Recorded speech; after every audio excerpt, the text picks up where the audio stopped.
선수 생활을 하면은 정말 빈번히 나타나지 않나요? 그래도 다행히 이제 연습으로 커버가 되고 그 벽을 어떻게 하면 뚫을 수 있는지를 계속 해야지 프로가 될 수 있거든요. 그러니까 내 한계에 도달했을 때 어떻게 하면 이 벽을 깨서 또 한 단계 올라갈까, 그거를 항상 고민을 해야 돼요. 제가 이제 IMG 아카데미 이제 장학금을 받고 갔지만, 제가 14살 때 딱 갔는데 거기에는 정말 세계에서 제일 잘 치는 선수들이 다 있더라고요. IMG 아카데미가 플로리다에 있는 스포츠에 되게 큰 투자하는 그런 쉽게 얘기하면 스포츠 에이전시인데, 학교도 운영을 하는. 그럼요. 예, 가서 보니까 열심히 해서 되는 게 있고 열심히 해도 안 되는 게 있어요. 그 탤런트, 재능이라고 그러잖아요. 제가 암만 열심히 해도 못 따라갈 것 같은 그런 재능을 가진 선수들이 있어요. 근데 그 벽이 선수 생활을 하면은 정말 빈번히 나타나지 않나요?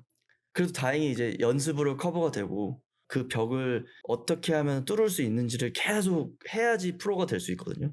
그 벽을 어떻게 뚫느냐가 되게 중요하거든요. 그러니까 내 한계에 도달했을 때 어떻게 하면 이 벽을 깨서 또 한 단계 올라갈까, 그거를 항상 고민을 해야 돼요.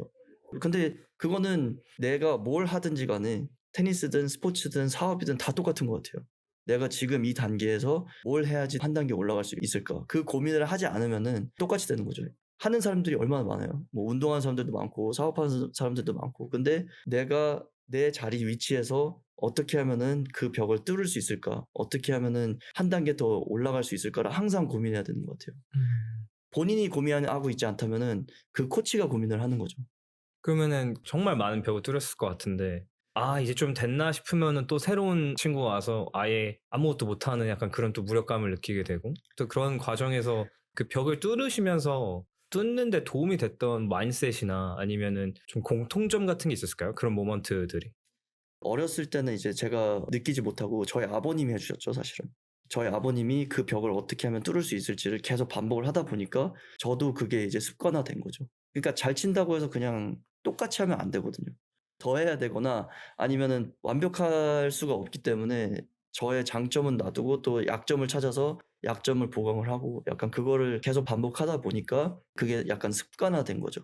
네.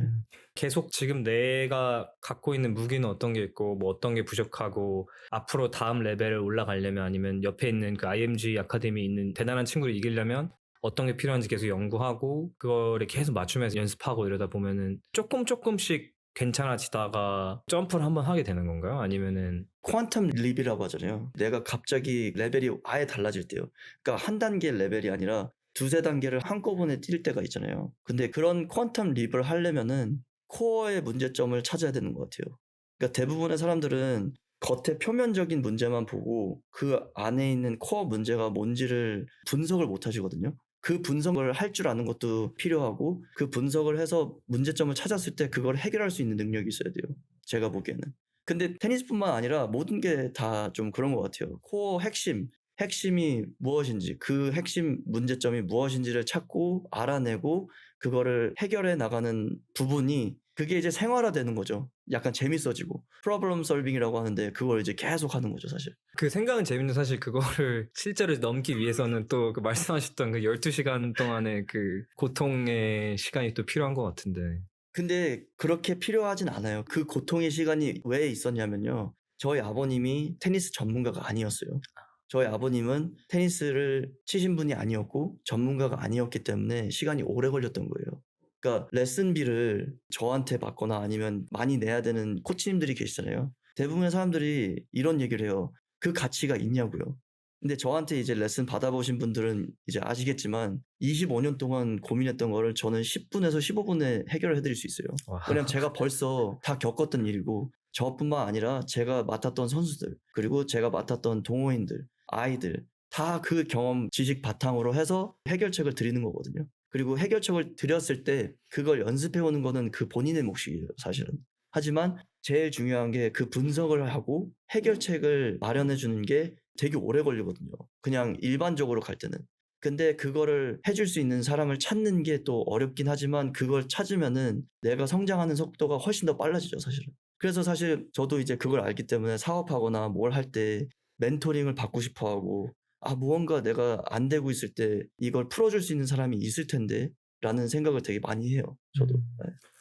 테니스 선수도 아니고 코치가 아니다 보니까 정말 색다른 방법으로 저를 가르치신 적이 되게 많아요. 창의적인. 창의적으로. 아, 어떻게 하면 잘 칠 수 있을까? 그걸 많이 고민하셨고. 근데 이제 너무 창의적이다 보면은 말도 안 되는 그런 사람들이 있잖아요. 근데 그렇진 않으셨어요. 왜냐면은 고려대 체육학과를 나오셔가지고 그 바이오메카닉이나 역학이나 멘탈적인 부분 그런 거 이제 잘 알고 계시기 때문에 그걸 바탕으로 이제 해서 테니스 코칭을 하신 거죠. 저를 코칭을 해주신 거죠. 네네. 네.